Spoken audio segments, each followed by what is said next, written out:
ফিলিস্তিনের পশ্চিম তীরের প্রত্নতাত্ত্বিক স্থানে নিয়ন্ত্রণ সম্প্রসারণের জন্য $1.20 কোটি বেশি তহবিল অনুমোদন করেছে ইসরায়েলি সরকার। ফিলিস্তিনি ঐতিহ্যকে ইহুদাইজ এবং দখল করার একটি চলমান প্রচেষ্টার অংশ হিসেবে এই তহবিল অনুমোদন দেওয়া হয়েছে বলে জানা গেছে।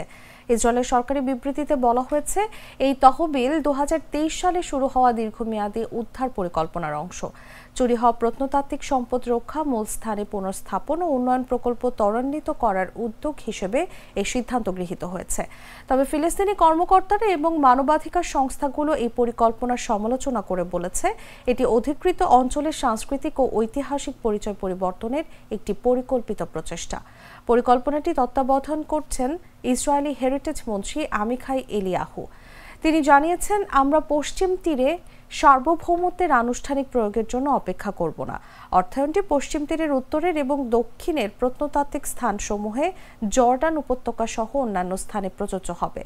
ইসরায়েলি কর্তৃপক্ষ দাবি করছে, এই অঞ্চলের কিছু স্থান ইহুদি ইতিহাসের সঙ্গে সম্পর্কিত। সমালোচকরা মনে করেন, এই নীতি ফিলিস্তিনি ঐতিহ্য দখল এবং পুনর্নির্ধারণের প্রচেষ্টা চালাচ্ছে, পাশাপাশি ঐতিহাসিক নিদর্শনগুলোকে লুট এবং পুনঃপ্রতিষ্ঠার সুযোগ তৈরি করছে। বান্ডেল থাকলে প্রতি সেনমানিতে টাকা বাঁচবে। বিকাশ সেনমানি বান্ডেল কিনে জিতুন প্রতি লেনদেনে।